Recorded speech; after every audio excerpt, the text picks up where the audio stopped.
গাজীপুরে টঙ্গীর বিশ্ব ইজতেমা ময়দান দখল নিয়ে জুবায়ের ও সাতপন্থীদের মধ্যে সংঘর্ষে অন্তত ৩ জন নিহত হয়েছে, আহত হয়েছে শতাধিক। জনস্বার্থে কামারপাড়া, আব্দুল্লাপুর, উত্তরা ১০ ও তুরাক তীরে সভা সমাবেশ নিষিদ্ধ করেছে ডিএমপি। রাত ৩টা থেকে শুরু হয় এই সংঘর্ষ। জুবায়ের পন্থীদের দাবি, বুধবার আনুমানিক রাত ৩টার দিকে বিশ্ব ইজতেমার প্রস্তুতি ও পাহারায় নিয়োজিতদের উপর হামলা চালায় সাতপন্থীরা। হামলায় তাদের ৩ সমর্থক নিহত ও শতাধিক আহত হন। নিহতরা হলেন কিশোরগঞ্জের মোহাম্মদ আমিনুল ইসলাম বাচ্চু, দক্ষিণ খানের বেড়াইত এলাকার মোহাম্মদ বেলাল ও বগুড়ার তাইদুল ইসলাম। এদিকে আহতরা গাজীপুরের আহসানুল্লাহ মাস্টার মেডিকেল ও ঢাকা মেডিকেলে চিকিৎসাধীন আছেন। পরিস্থিতি নিয়ন্ত্রণে ইতিমধ্যে টঙ্গী এলাকায় সেনা সদস্য ও ৪ প্লাটুন বিজিবি মোতায়েন করা হয়েছে। সচিবালয়ে সাতপন্থীদের মাঠ ছাড়ার আহ্বান জানিয়ে দুঃখ প্রকাশ করেছেন সাতপন্থীদের অনুসারী রেজা আরিফ।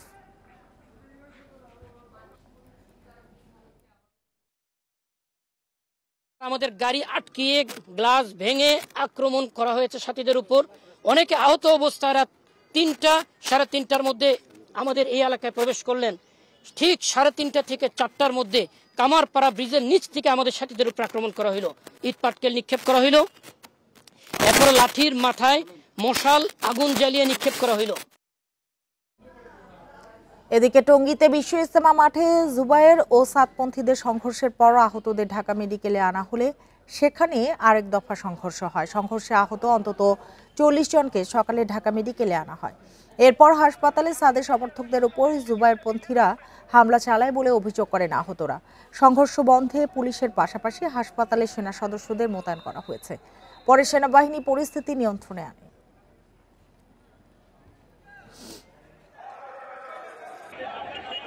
সামনে পাইছে ওরা বেশ পড়ে আইছে, যাতে একজন আরেকজন চিনে, কিন্তু আলেম গ্রুপের কেউ চিনতে পারে নাই, যার জন্য কি ওরা ইচ্ছা করে ওদেরকে মারছে। ঘুমের চোটে গিয়া মনে করেন পিছের থেকে গিয়া ঘুমন্ত অবস্থা মাথার ভিতরে আঘাত করছে। তারা এরকম এই বাংলাদেশের ভিতরে তবলিগ জামাতকে ধ্বংস করার জন্য এরকম ষড়যন্ত্র করতেছেন। চাঁপাইনবাবগঞ্জের নাচুলে বখাটে কিশোর অপরাধী চক্রের দুটি পক্ষের সংঘর্ষে ছুরিকাঘাতে মাসুদ রানা ও রায়হান আলী নামে 2 কিশোর নিহত হয়েছে। এ সময় আহত হয়েছে আরও 4 জন। এ ঘটনায় জড়িত সন্দেহে 2 জনকে আটক করেছে পুলিশ। মঙ্গলবার রাত 11টার দিকে উপজেলার মল্লিকপুরে এ ঘটনা ঘটে। পুলিশ জানায়, রাতে মল্লিকপুরে বিজয় দিবস উপলক্ষে পুরস্কার বিতরণ ও সাংস্কৃতিক অনুষ্ঠানে বখাটে কিশোর চক্রের 2 পক্ষের মধ্যে কথা কাটাকাটি হয়। এরই জের ধরে অনুষ্ঠান শেষে 2 পক্ষ সংঘর্ষে জড়ায়। এতে 2 জন নিহত ও আহত হন 4 জন। পরে তাদের উদ্ধার করে হাসপাতালে নেওয়া হয়। তাদের মধ্যে 2 জনকে রাজশাহী মেডিকেলে পাঠানো হয়েছে। স্থানীয়রা জানায়, নিহত মাসুদ রানা ছাত্রলীগের রাজনীতির সঙ্গে জড়িত ছিল।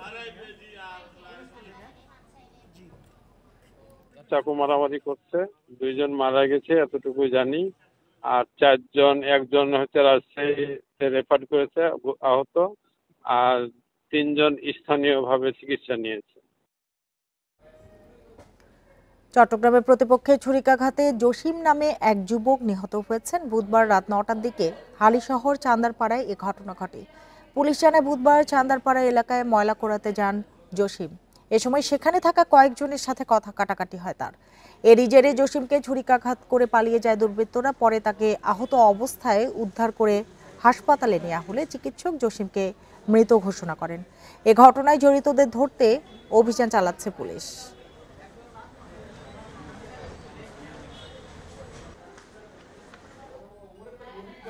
চট্টগ্রামে আইনজীবী সাইফুল ইসলাম আলিফ হত্যার প্রধান আসামি চন্দন দাস সহ 10 আসামিকে গ্রেপ্তার দেখিয়ে কারাগারে পাঠানোর নির্দেশ দিয়েছে আদালত। চট্টগ্রামের 6ষ্ঠ মেট্রোপলিটন ম্যাজিস্ট্রেট কাজী শরীফুল ইসলাম শুনানিতে এ নির্দেশ দেন। নিহত সাইফুলের ভাইয়ের করা মামলায় আসামিদের গ্রেপ্তার দেখানো হয়। সকালে কড়া নিরাপত্তায় 10 আসামিকে আদালতে হাজির করা হয়েছে। পরে মামলা তদন্তকারী কর্মকর্তা তাদের গ্রেপ্তার দেখানোর আবেদন করলে আদালত তা মঞ্জুর করেন। গত 26শে নভেম্বর চট্টগ্রামের আদালত চত্বরে চিন্ময় কৃষ্ণের অনুসারীদের সঙ্গে পুলিশের সংঘর্ষ হয়। সেই ঘটনায় নিহত আইনজীবী সাইফুলের ভাই বাদী হয়ে বিস্ফোরক আইনে মামলা করেন।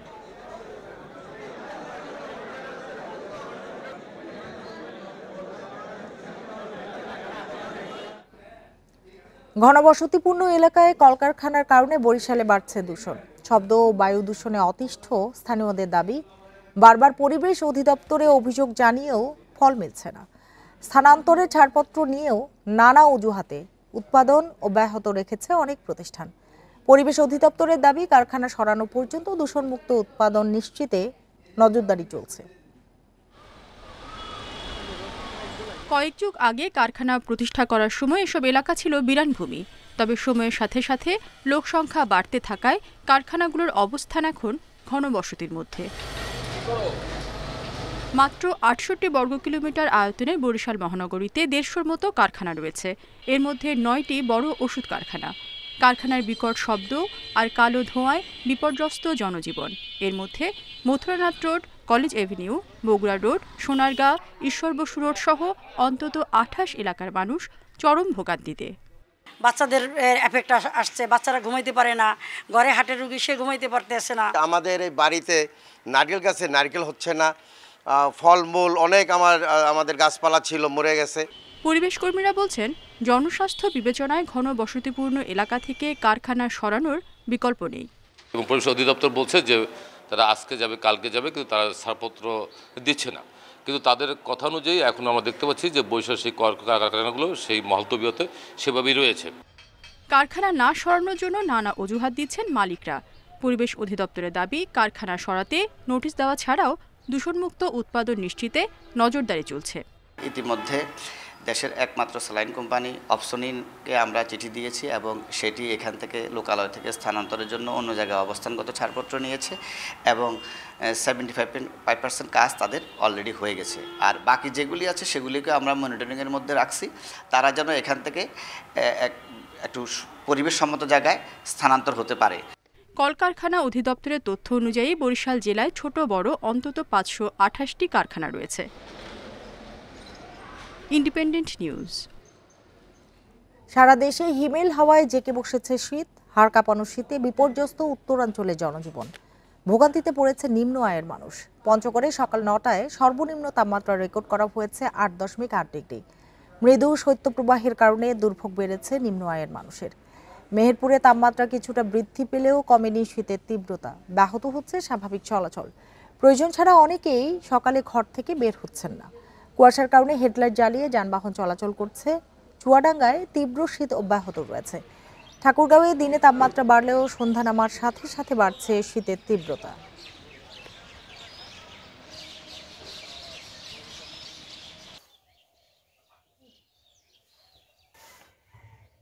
শীতে চলাচল অসুবিধে, মানুষজনের অসুবিধে, রোদ ঠিক মতো উঠছে না, রোদ তাপমাত্রা নেই, রোদ যা উঠছে রোদের কোনো তাপ নেই। আজ ১০-১২ দিনের মধ্যে কনকনে শীত, হাতটা টাটি যাচ্ছে। রাষ্ট্র কাঠামো মেরামতের ৩১ দফা ও জনসম্পৃক্তি নিয়ে টাঙ্গাইলে বিএনপির প্রশিক্ষণ কর্মশালা চলছে। সকাল ১০টা থেকে জেলা বিএনপির উদ্যোগে পৌর উদ্যানে এ কর্মশালা শুরু হয়। এতে প্রধান বক্তা হিসেবে রয়েছেন বিএনপির মিডিয়া সেলের প্রধান মওদুদ হোসেন। এ সময় বক্তারা বিএনপি প্রণীত ৩১ দফা বাস্তবায়নের রূপরেখা নিয়ে বিস্তারিত আলোচনা করেন। কর্মশালায় জেলা বিএনপি ও সহযোগী অঙ্গ সংগঠনের প্রায় ২০০০ নেতাকর্মী অংশগ্রহণ করেন। বিকেলে প্রধান অতিথি হিসেবে বক্তব্য রাখবেন বিএনপির ভারপ্রাপ্ত চেয়ারম্যান তারেক রহমান।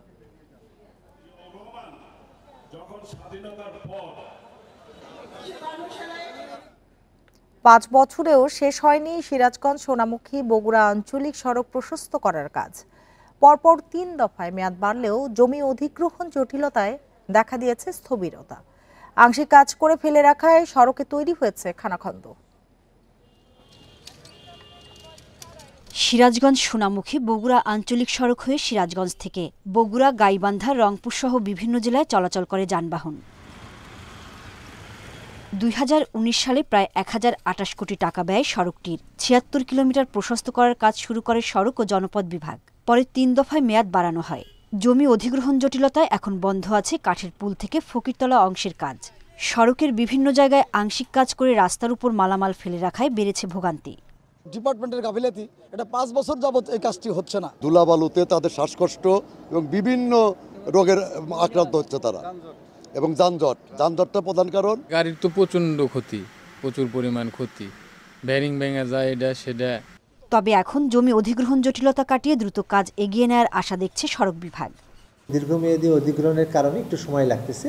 আমরা আশা করতেছি এটা আমরা এই জুন মাসের মধ্যে কাজগুলি সমাপ্ত করব। আমাদের প্রজেক্টের যে সময় আছে তার মধ্যে আমরা চেষ্টা করব। এ পর্যন্ত সিরাজগঞ্জ সোনামুখী বগুড়া আঞ্চলিক সড়ক প্রশস্তকরণ প্রকল্পের কাজের অগ্রগতি হয়েছে ৫৫%। Independent news. টাঙ্গাইলের মধুপুরে পিকআপের চাপায় মোটরসাইকেলে 2 আরোহী নিহত হয়েছে। ভোরে টাঙ্গাইল ময়মনসিংহ আঞ্চলিক মহাসড়কে বড়বাইদ এতিমখানার পাশে এ দুর্ঘটনা ঘটে। নিহতরা হলেন কাকরাইদ এলাকার একটি মসজিদের ইমাম হাফিজ হাবিবুর রহমান ও মুয়াজ্জিন হাফিজ হাসান শিবাজি। পুলিশ জানায়, ভোরে মোটরসাইকেলে করে মাদ্রাসা থেকে জামে মসজিদে যাওয়ার জন্য বের হয় হাবিবুর ও হাসান। এ সময় বড়বাইদ এতিমখানা এলাকায় পৌঁছলে একটি পিকআপ মোটরসাইকেলটিকে চাপা দেয়। এতে ঘটনাস্থলে 2 জনের মৃত্যু হয়। এই ঘটনায় পিকআপটি জব্দ করা হলেও পালিয়েছে চালক ও তার সহযোগী। এদিকে বরিশালের ট্রাকের চাপায় মাসুমা খাতুন নামের এক নারী নিহত হয়েছে। সকালে নগরীর নথুল্লাবাদ বাস টার্মিনালের সামনে সড়কে এই দুর্ঘটনা ঘটে। এছাড়া মেহেরপুরের গারাডোবায় 2 মোটরসাইকেলের সংঘর্ষে রোমানা আক্তার নামে এক শিক্ষানবিশ আইনজীবী নিহত হয়েছে। এ ঘটনায় আহত হয়েছে আরও 3 জন।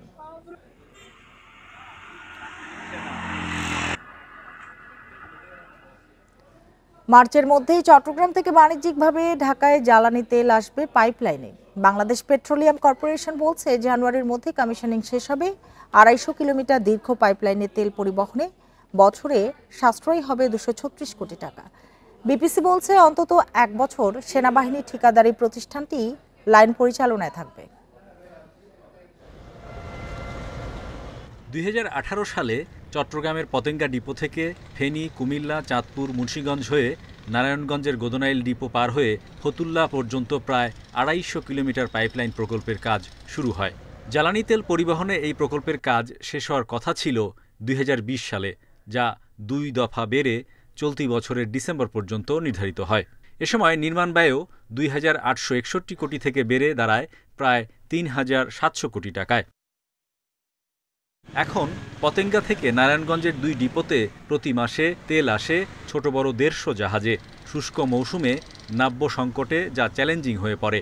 পাইপলাইন প্রকল্পে বছরে আয় হবে 326 কোটি, পরিচালন, রক্ষণাবেক্ষণ সহ বিভিন্ন খাতে খরচ হবে 90 কোটি টাকা। অনেক খরচ কমবে, এক পরিবেশ দূষণ রোধ হবে, তেলের যে ওয়েস্টেজ হয়, যেটা একটা লস হয়, পরিবহন খরচ লস হয়, সেই পরিবহন লসটা কমবে, অ্যাজ ওয়েল অ্যাজ এফিশিয়েন্টলি যে ট্রান্সপোর্টের একটা মানে এই মুহূর্তে যেটা দরকার পাইপলাইনের মধ্যে, সেটা আমরা একটা নতুন এই অধ্যায়ে প্রবেশ করতে যাব। বছরে 27 থেকে 30 লাখ টন ডিজেল পরিবহন করা যাবে পাইপলাইনে।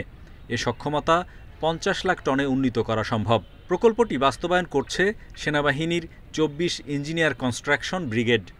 সেনাবাহিনীর মাধ্যমে এই প্রকল্পটি বাস্তবায়িত হচ্ছে। এটা আমরা প্রত্যাশা করছি ডিসেম্বরের শেষ অথবা জানুয়ারির মধ্যেই কমিশনিং হয়ে যাবে, এবং আমরা এটাকে অপারেশন করার জন্যও তাদেরকে অনুরোধ করেছি যে 1 বছর অন্তত ওনারা যেন এটা অপারেশনটা আমাদের করে দেন। বিপিসি জানায়, জনবলের পাশাপাশি পাইপলাইনের স্বয়ংক্রিয় নিরাপত্তা ব্যবস্থায় স্ক্যাডা, টেলিকমিউনিকেশন এবং অপটিক্যাল ফাইবার কেবল সংযুক্ত থাকবে। Hari Saha, independent news, Dhaka.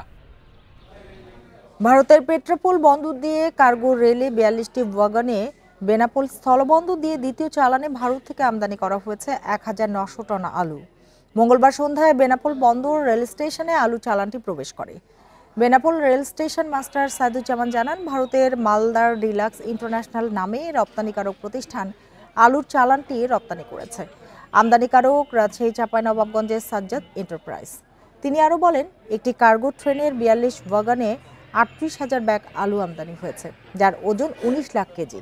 পণ্য চালানটির আমদানি মূল্য 4,37,000 মার্কিন ডলার। বাংলাদেশি টাকায় প্রতি কেজি আলুর মূল্য দেখানো হয়েছে 27 টাকা 60 পয়সা।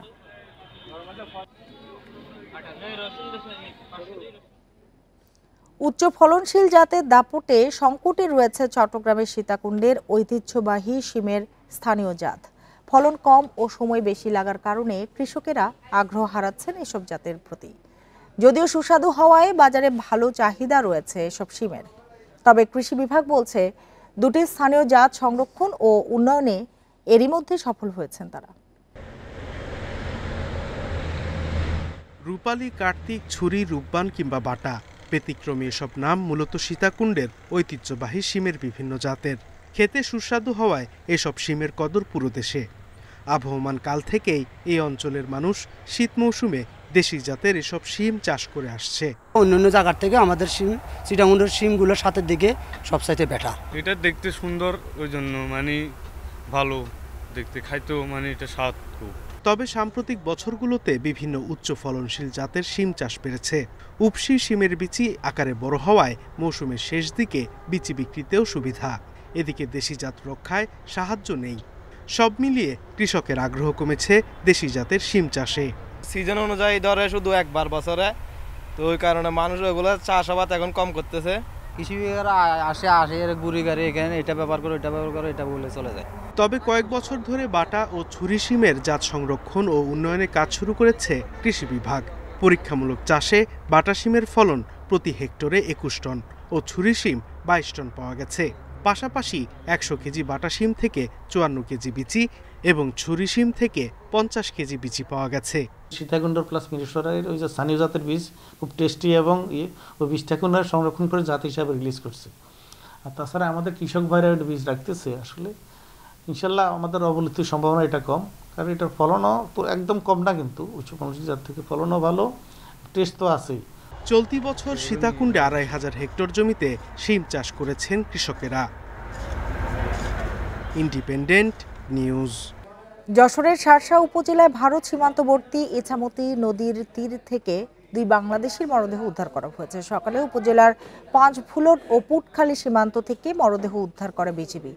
দুজনের শরীরে একাধিক আঘাতের চিহ্ন রয়েছে। বিজিবি জানায় 5 ফুলট সীমান্তে শূন্য রেখায় বাংলাদেশের অভ্যন্তরে ইছামতি নদীর পাড়ে মরদেহ দেখতে পায় স্থানীয়রা।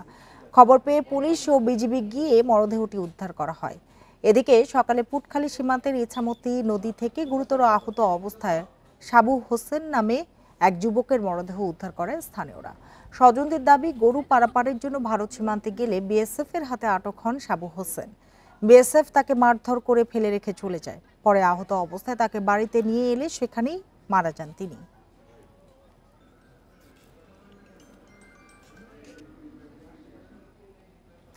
বগুড়া শহরে ছুরিকাঘাতে বিপুল মিয়া নামে আবাসিক হোটেলের এক ম্যানেজারকে হত্যা করেছে দুর্বৃত্তরা। মঙ্গলবার শহরের মাটিডালি এলাকার সানশাইন আবাসিক হোটেলের সামনে এই ঘটনা ঘটে। পুলিশ জানায়, মঙ্গলবার দুপুরে হোটেলের গেটে কয়েকজন যুবকের সাথে বিপুলের কথা কাটাকাটি হয়। এর এক পর্যায়ে তাকে ছুরিকাঘাত করে পালিয়ে যায় দুর্বৃত্তরা। পরে স্থানীয়রা তাকে উদ্ধার করে প্রথমে TMSS মেডিকেল কলেজ হাসপাতালে ভর্তি করে। পরে অবস্থার অবনতি দেখে বগুড়া শহীদ জিয়াউর রহমান মেডিকেল কলেজ হাসপাতালে নেওয়া হলে চিকিৎসাধীন অবস্থায় রাতে তার মৃত্যু হয়। ঘটনায় জড়িতদের শনাক্ত ও আটক করতে একাধিক টিম কাজ করছে বলে জানিয়েছে পুলিশ।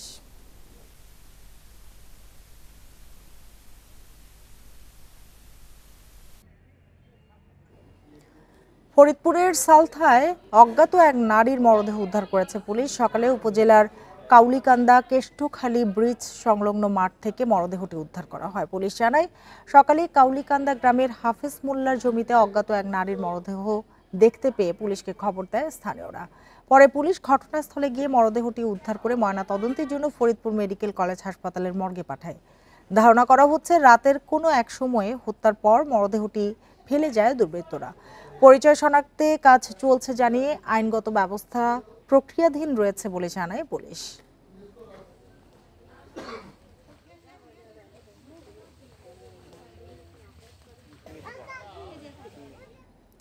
গাজীপুরের টঙ্গীতে একটি বাড়িতে লাগা আগুনে দগ্ধ হয়ে মিরাজ নামে এক শিশুর মৃত্যু হয়েছে। মঙ্গলবার রাতে টঙ্গীর দত্তপাড়া হাজি মার্কেট এলাকায় অগ্নিকাণ্ডের ঘটনা ঘটে। এই সময় পুড়ে যায় 7টি টিন শেড ঘর। পুলিশ জানায়, মিরাজের বাবা খুরশিদ আলম পরিবার নিয়ে টঙ্গীর দত্তপাড়ায় হাজি মার্কেট এলাকায় ভাড়া বাসায় থাকতেন।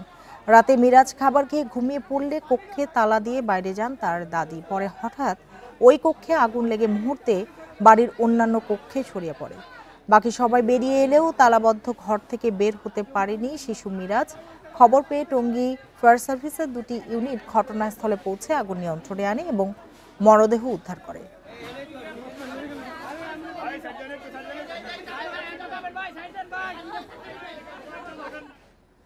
নারায়ণগঞ্জের রূপগঞ্জের পূর্বাচলের 2 নম্বর সেক্টরের লেক থেকে কলেজ ছাত্রী সুজানার মরদেহ উদ্ধারের 15 ঘন্টা পর একই জায়গা থেকে তার সঙ্গে থাকা শাহিনুর রহমান কাব্য নামে আরেক কিশোরের মরদেহ উদ্ধার করেছে ফায়ার সার্ভিস।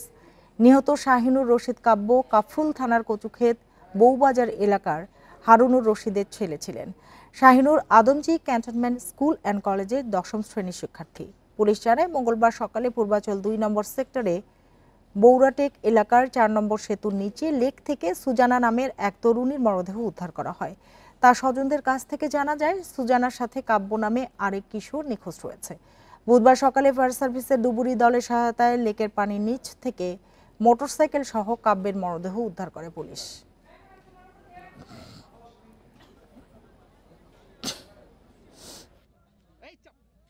প্রাথমিকভাবে মনে হচ্ছে এটা হলো দুর্ঘটনা এবং খুব জোরে ওভার স্পিডে মোটরসাইকেল চালায় তারা ওখান থেকে পড়ে গেছে। এটা কিন্তু আমরা মনে করছি না যে এটা মানে খুন, কিন্তু যদি পোস্টমর্টেম রিপোর্ট সবকিছু মিলায় খুন আসে তখন তো আমরা ব্যবস্থা নেব। অভিবাসন খাতে বিপুল দুর্নীতির কারণ নজরদারির অভাব। বিগত সরকারের আমলে লাখ লাখ কোটি টাকা পাচার হয়েছে ভিসা, ওয়ার্ক পারমিটের নামে আর হুন্ডির মাধ্যমে। এতে এজেন্সি আর অংশীজনেরা লাভবান হলেও ক্ষতির শিকার হচ্ছে কর্মীরা। দুর্নীতি চক্র ভাঙতে সাব এজেন্টদের জবাবদিহিও নিশ্চিতের তাগিদ দিয়েছেন বিশেষজ্ঞরা। দেশের আনুমানিক ৭৫ লাখ মানুষ বিদেশে বাস করছেন, যা আন্তর্জাতিক অভিবাসীদের মধ্যে চতুর্থ সর্বোচ্চ। সবচেয়ে বেশি প্রবাসী রয়েছেন সৌদি আরবে। এতে বছরে প্রায় $20 বিলিয়ন রেমিটেন্স আসে। অর্থনীতিতে এই অবদানের পরও দুর্নীতির কারণে নিরাপদ অভিবাসন ধরাছোঁয়ার বাইরে। শ্বেতপত্র কমিটির প্রতিবেদন বলছে 10 বছরে হুন্ডির মাধ্যমে 13 লাখ কোটি টাকার বেশি লেনদেন করেছে রিক্রুটিং এজেন্সিগুলো। আরটিআইবির হিসাবে শুধু ভিসা এবং ওয়ার্ক পারমিট বাবদ 6টি দেশে 10 বছরে অর্থ পাচার হয়েছে প্রায় 25 লাখ কোটি টাকা। এতে কমছে না অভিবাসন ব্যয়। দুর্নীতি প্রতারণা কমাতে এজেন্সি ও সাপ্লাই চেইনকে জবাবদিহির মধ্যে আনার পরামর্শ বিশেষজ্ঞদের। সাব এজেন্টদের নিবন্ধনের পাশাপাশি পুরো প্রক্রিয়া থাকতে হবে নজরদারিতে। এটা সবচেয়ে সত্যি কথা যে এই প্রক্রিয়াটার সাথে প্রচন্ড ধরনের দুর্নীতি যুক্ত আছে। কারণ এই যে কথাটা আমি বললাম যে পুরো টাকাটাই আসলে অভিবাসী কর্মীর পকেট থেকে আসে, কারো এখানে ইনভেস্টমেন্ট নাই, সুতরাং সবাই এই টাকাটা নিয়ে কারাকারি করছে। আমরা সরকারও বলছি রেমিটেন্সের কথা, রিক্রুটিং এজেন্সি এখান থেকে ইনকাম করছে, মানে ডেস্টিনেশন কান্ট্রি এখান থেকে উপকৃত হচ্ছে, কিন্তু অভিবাসী কর্মীদের আসলে কোনো ধরনের পরিবর্তন হচ্ছে না। এই খাতের উন্নয়নে একটি কার্যকর মডেল হতে পারে সরকারি বেসরকারি অংশীদারিত্ব। দক্ষতা উন্নয়নের প্রশিক্ষণও হতে হবে আন্তর্জাতিক মানদণ্ডের। একটা জায়গা হচ্ছে খরচ যদি আমরা কমাতে চাই তাহলে এই পুরো ব্যবস্থার মধ্যে মানি ট্রেইলটা দেখতে হবে যে কোথায় কোথায় এই অর্থগুলো যাচ্ছে, এবং সব যে খুব টেবিলের উপর দিয়ে হচ্ছে তা না।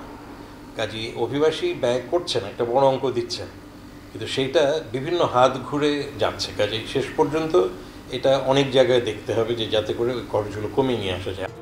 অভিবাসন খাতে দুর্নীতি অনেকটাই প্রাতিষ্ঠানিক হয়ে গেছে, চক্রের বিস্তৃতি আন্তর্জাতিক পর্যায়েও। দুর্নীতি থামাতে সব সংস্থার সমন্বয়ে নিরপেক্ষ তদন্তেরও পরামর্শ বিশেষজ্ঞদের। সুলতানা জাহান মিতু, ইন্ডিপেন্ডেন্ট নিউজ, ঢাকা। নানা কর্মসূচিতে পালিত হয় মেহেরপুরে আন্তর্জাতিক অভিবাসী দিবস এবং জাতীয় প্রবাসী দিবস। দিনটি উপলক্ষে বুধবার সকাল 10:30টার দিকে জেলা শিল্পকলা একাডেমির সামনে থেকে একটি শোভাযাত্রা বের করা হয়। র্যালিটি বিভিন্ন সড়ক ঘুরে একই স্থানে এসে শেষ হয়। পরে জেলা প্রশাসকের সম্মেলন কক্ষে দিবসটি উপলক্ষে আলোচনা সভার আয়োজন করা হয়। সে সময় বক্তারা সঠিক নিয়ম মেনে ও প্রশিক্ষণ গ্রহণ করে প্রবাসীদের বিদেশে যাওয়ার আহ্বান জানান। সেই সাথে প্রবাসীদের অধিকার রক্ষায় সরকারের সংশ্লিষ্ট দপ্তরের আরও ভালোভাবে কাজ করার আহ্বান জানান। দিনাজপুরের ঘোড়াঘাটে 44 লাখ টাকা মূল্যের নিষিদ্ধ ট্যাবলেট সহ 2 মাদক কারবারিকে গ্রেপ্তার করেছে থানা পুলিশ। গতরাতে উপজেলার কামদিয়া এলাকায় অভিযান চালিয়ে তাদের গ্রেপ্তার করা হয়। ঘোড়াঘাট থানার ওসি নাজমুল হক জানান, উপজেলার কামদিয়া এলাকায় মাদকের বড় একটি চালান প্রবেশ করেছে এমন সংবাদের ভিত্তিতে থানা পুলিশের একটি টহল দল অভিযান চালায়।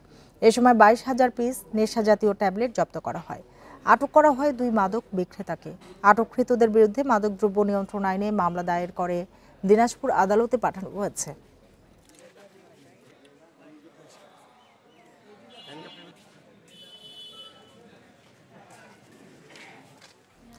জামালপুরে বৈষম্য বিরোধী আন্দোলনে ছাত্র জনতার মিছিলে হামলা ও নাশকতার অভিযোগে নিষিদ্ধ ঘোষিত সংগঠন ছাত্রলীগের 5 নেতাকে গ্রেপ্তার করেছে পুলিশ। বুধবার রাত থেকে সকাল পর্যন্ত জেলা শহরে অভিযান চালিয়ে তাদেরকে গ্রেপ্তার করা হয়। পুলিশ জানায় ছাত্র জনতার আন্দোলনে হামলা এবং নাশকতার মামলায় গ্রেপ্তার করা হয়েছে 5 জন ছাত্রলীগ নেতাকে। তাদের নামে বিভিন্ন থানায় একাধিক মামলা রয়েছে। বিকেলে তাদের আদালতে পাঠানো হবে। এছাড়াও নাশকতার ও হামলার অভিযোগে জামালপুর সদর উপজেলার বাঁশচড়া ইউনিয়ন পরিষদের চেয়ারম্যান আব্দুল জলিল সহ 3 আওয়ামী লীগ নেতাকে গ্রেপ্তার করা হয়েছে। মাত্রায় নারীর স্বস্তির যাত্রা, এই স্লোগানে পাহাড়ের প্রান্তিক নারীদের স্বাবলম্বী করতে সেলাই মেশিন বিতরণ করা হয়েছে। এছাড়া শিক্ষার্থীদের মাঝে 1 বছরের শিক্ষা উপকরণ ও শীতার্ত মানুষের মাঝে কম্বল বিতরণ করা হয়েছে। বুধবার দুপুরে মাত্রার উদ্যোগে জেলা পুলিশ লাইন্স স্কুলে 200 পাহাড়ি নারীর মধ্যে এসব সামগ্রী বিতরণ করা হয়েছে। মাত্রার প্রতিষ্ঠাতা সাবেক অধ্যক্ষ ফেরদৌসী পারভিন বলেন, পুঁজির অভাবে অনেক দরিদ্র নারী উদ্যোক্তা হতে পারছে না। পাহাড়ের প্রত্যন্ত গ্রামের অসহায় নারীদের স্বাবলম্বী করতে এসব উপকরণ ও সেলাই মেশিন বিতরণ করা হয়। অনুষ্ঠানে প্রান্তিক শিক্ষার্থীদের মাঝে শিক্ষা উপকরণের পাশাপাশি দুস্থদের শীতবস্ত্র বিতরণ করা হয়।